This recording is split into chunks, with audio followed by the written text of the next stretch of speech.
얼마 전 방송에 출연한 장영자는 현재 재산에 대해 묻자 유체동산으로 골드바 정도가 있으니까 하나에 1kg인데 팔면 8천만 원에서 8,200만 원 정도로 시세가 나오더라고요. 그거 하나 팔면 서너 달은 사니까. 그리고 또 골동품이죠. 한 2,000점은 여전히 있습니다. 아주 보수적으로 계산을 한다고 해도 한 2천억 원 정도 되지 않을까요? 라고 답했습니다. 그녀는 태생부터 불을 가지고 태어난 걸로 알려졌는데 광주에서 그녀 집안의 땅이며 건물이 어릴 때부터 상당했다고 전해진 바 있죠. 오늘은 장영자의 사위라는 이유로 평생을 고통받았던 배우 김주승이 45세라는 젊은 나이에 생을 마감하면서도 왜 그토록 쓸쓸하게 최후를 맞이할 수밖에 없었는지 알아보겠습니다. 장영자는 숙명여대 재학 당시 학교에서도 꼽히는 외모로 유명했고 그런 세련된 외모와 머리가 금융범죄에 꽤 영향을 주었다고 알려졌는데요. 장영자는 숙대 메이퀸으로 뽑힐 정도의 미모였고 화술이 좋았습니다. 이철이를 만나기 전까지 사교계의 여왕이었는데 이철이와는 세 번째 결혼이었죠. 장영자는 한 달 생활비만 3억 9천만 원에 달하는 초호화 생활을 누린 것으로 알려졌습니다. 또한 희대의 어음 사기를 벌인 당시 결코 사기를 한 적이 없다. 구속되는 바람에 부도가 나고 피해 기업도 생긴 것이다라며 당당한 모습을 보였고 전두환 전 대통령이 자신을 곧 꺼내줄 것이라 믿었다고 합니다. 출소 후에도 숱한 문제를 일으키는 그녀. 왜 법은 그녀에게만 관대하여 특사와 가석방이라는 선물을 주었던 걸까요? 장영자에게는 아들과 딸까지 자녀가 둘이 있는데요. 아들은 차주옥이라는 한지붕세 가족에 출연했던 여배우와 연애를 해서 아이를 가졌고 차주옥은 미혼모가 되었습니다. 장영자의 아들은 어머니 장영자가 2000년에 국권 사기로 구속될 때 함께 잡혀갔다가 풀려났는데 그 후에 뺑소니 사고를 치고 외국으로 도망쳤는데요. 귀국 후 차주옥이 혼자 아이를 키우고 있다는 사실을 알고 혼인신고를 해서 법률상 부부가 되었지만 얼마 안 되어 장영자의 아들은 사망하고 맙니다. 장영자 딸은 배우 김주승과 결혼을 해서 사위가 되는 관계를 맺어 당시에 화제가 되었죠. 80년대 청춘 스타 김주승. 당시에는 말이 되지 않을 정도로 잘생긴 외모가 화제였던 인물이었죠. 잘생긴 외모만큼 그의 인생은 파란만장했던 것 같은데요. 김주승은 참으로 안타까운 인물이라고 할 수 있습니다. 아마 연기자로서만 계속 살아갔다면 더 오래 살았을 수도 있었을 겁니다.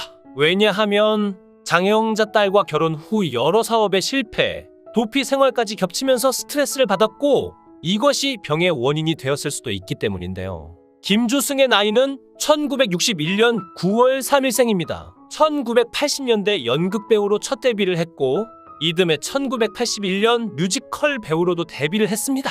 학력은 국민대학교 사학과이지요. 김주승은 MBC 16기 공채 탤런트로 정식으로 데뷔를 했는데요. 드라마 첫사랑을 통하여 주인공 황신혜의 상대 역으로 사랑을 받았습니다. 이 드라마를 통하여 김주승은 청춘 스타로 자리매김했죠. 이후 순심이, 야망의 세월, 연인 등 멜로드라마의 남자 주인공으로 활약을 했는데요. 김주승 부인 김신아는 장영자의 딸입니다. 장영자는 제5공화국 권력형 금융비리 사건의 중심인물이죠. 이 때문에 김주승은 아내 김신아와 결혼 당시 세간의 화제를 모았는데요. 김주승은 장영자의 사위가 되면서 인생이 크게 변합니다. 연기자로서 승승장구를 했지만 이때부터 다양한 사업에 손을 대기 시작했기 때문이죠. 김주승은 1994년 장영자의 부도 사건의 여파로 미국으로 도피를 하는 등 시련을 맞았습니다. 당시 김주승의 사업도 잘 나가고 있었는데 부도가 났고 40여억 원의 거액 사기 혐의로 수배를 받게 되었는데요. 김주승은 1996년 미국 생활을 끝내고 다시 한국으로 돌아왔습니다. 역시 그에게 믿을 것은 연기밖에 없었지요. SBS 형제의 강을 통하여 성공적으로 재기를 했고 이후 드라마 제작자로 변신해 연기에 대한 열정을 보태웠습니다. 그런데 시련은 이때부터 찾아왔습니다. 1997년 신장암 판정을 받게 된 것인데요. 2002년 신장암 병세가 호전되면서 연예계 복귀와 사업 재개를 하면서 다시 활발한 활동을 시작했습니다. 또한 2003년 한국방송연기자협회 회장을 맡은 김주승은 자리를 이용해 캐스팅됐다는 말을 듣고 싶지 않다. 며 임기를 마칠 때까지 방송 활동을 전면 중단해 대중의 박수를 받기도 했는데요. 김주승은 자리를 내려놓은 뒤 연기 드라마 제작자 활동을 병행했습니다. 하지만 2007년 1월 결혼 17년 만에 아내와 이혼을 했고 이후 주변과의 연락을 끊고 투병 생활을 시작했는데요. 2007년 장영자의 딸과 이혼한 김주승은 지병인 신장암이 췌장암으로 재발해 주위 동료들과 연락을 끊고 요양 생활을 하다가 그해 7월 조용히 눈을 감았습니다. 김주승은 한때 깔끔하고 지적인 이미지로 8, 90년대 나름 잘 나가던 배우였는데 저 역시 그가 출연했던 드라마를 여러 편 봤던 기억이 납니다. 하지만 언제부턴가 드라마나 방송에서 볼 수 없었는데 이런 사연이 있었다는 걸 뒤늦게 알게 됐네요. 큰손 장영자 씨 딸과 결혼해 화제를 모았지만 사업 실패, 암 투병, 이혼 등 이딴 불행을 겪으며 사생활을 철저히 비밀에 붙여 궁금증을 자아냈던 김주승. 그가 생을 마감하자 유족들은 조문도 받지 않고 빈소도 공개하지 않아 그 이유에 관심이 집중되었죠. 97년 6개월 간격으로 신장암과 췌장암 수술을 받았던 그는 이후 병세가 호전되는 듯했으나 1년 전 신장의 암세포가 재발, 투병 생활을 해왔다고 하는데요. 기자가 부음을 듣고 경기도 부천시 한 장례식장에 마련된 빈소를 찾았을 때 그의 빈소는 한 시대를 풍미했던 배우의 마지막 가는 길이라고는 믿을 수 없을 만큼 적막했다고 합니다. 입구에는 고인의 이름조차 적혀있지 않았으며 조문도 조화도 받지 않았죠. 김주승의 어머니와 친구 그리고 후배 몇 명이 신문에 부고도 내지 않은 채 그의 마지막 가는 길을 조용하게 배웅하고 있었을 뿐이었습니다. 다음 날이 돼서야 뒤늦게 소식을 듣고 찾아온 하이라, 김동현, 김정현, 오대규, 정보석 등 평소 고인과 가까이 지내던 동료들도 조문을 받지 않겠다는 유족 측의 간곡한 뜻에 따라 다시 발길을 돌려야 했다고 하는데요. 심지어 미국에 거주 중인 김주승의 아버지와 형제들, 또 지난 1월 이혼한 전처와 딸의 모습도 볼 수 없었죠. 이같이 조용히 장례를 치르는 이유에 대해 김주승의 동생은 이는 조용히 세상을 마감하기를 원한 고인의 뜻이었다. 형이 유언으로 조문을 받지 말 것을 부탁했다고 말했습니다. 그의 어머니도 아들의 마지막 모습을 다른 사람에게 보이기 싫다며 조문 받기를 거부했고 사남 일녀 중 끔찍하게 사랑했던 막내 아들의 죽음을 받아들이지 못해 친지들에게조차 사망 사실을 알리지 않았다고 합니다.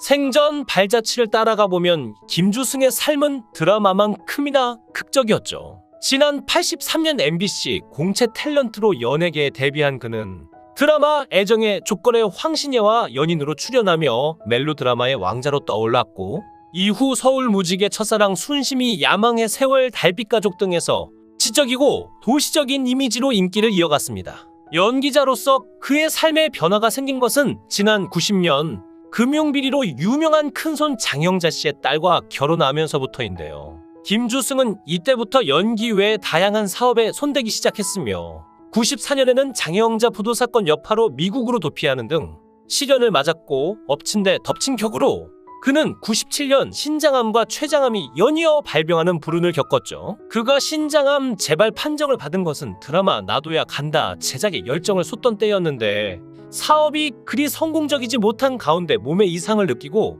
병원을 찾았을 때는 이미 신장암 말기였다고 합니다. 이에 앞서 그해 5월 연기자에서 드라마 제작자로 변신한 그에게 한 기자가 건강을 묻자 이미 완치가 된 상태다.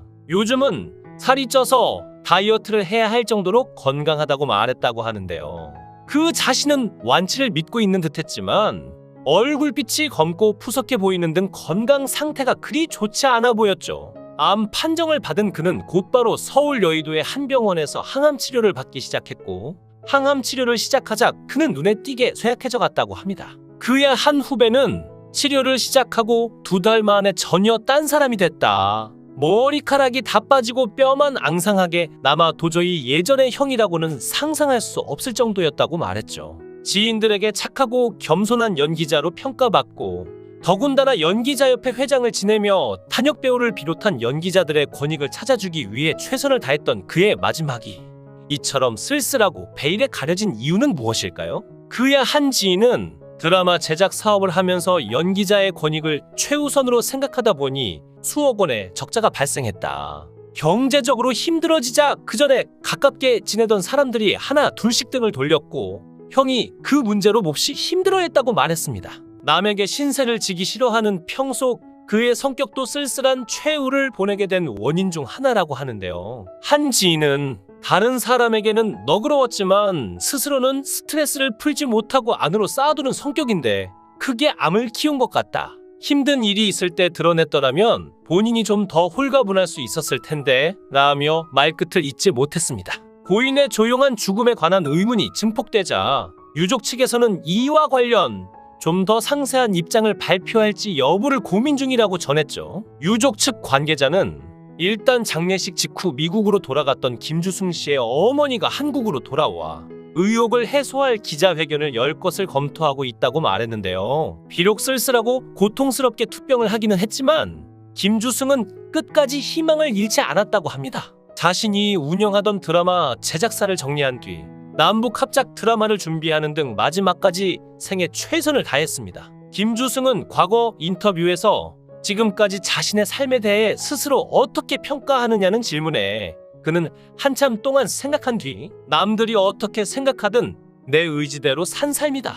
후회하지 않는다고 말했습니다. 불꽃 같은 삶을 살다 간 고인의 명복을 빕니다. 영상을 끝까지 시청해 주시고 귀한 시간 내주셔서 대단히 감사합니다.